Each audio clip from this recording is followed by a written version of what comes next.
lim ten I chang ka bei chung khan ka lim thei lu tu ka ma se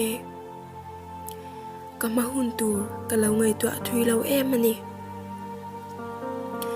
lim ta ka om chung ka avrei lo em hetiang tur ani ti lo sha ni ilang chuan lo shelok te reng ila lim na ka mu ma dei achang to khan nangkal santur se kha kanisi a ma se izun khan min phar ni ema tal chhuak tur khan sak na re kanei si lo nang chuan mangai na omzia min sha ti ira dai ngai lo ram min fan phuin lim na omzia min mu tir le a ma se mo kalim na phena khan nang om chin ma la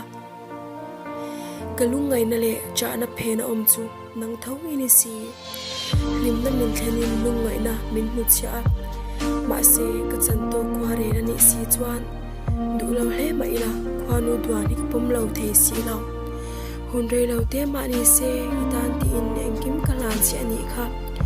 ma se tu na chuan itan umzia anei to si lo kalung on le cha na te po in ne na ka thlin thei to si lo kalung ngai cha na chan de nang ini si a engkim afang khan ka ngai dam chi a ma se nang chu ka kyang ta lak shanin I om to a kile tur chuan he thin lung yan itan hin anei to si lo kile tur hian he thin lung yan pom thei to lo che sin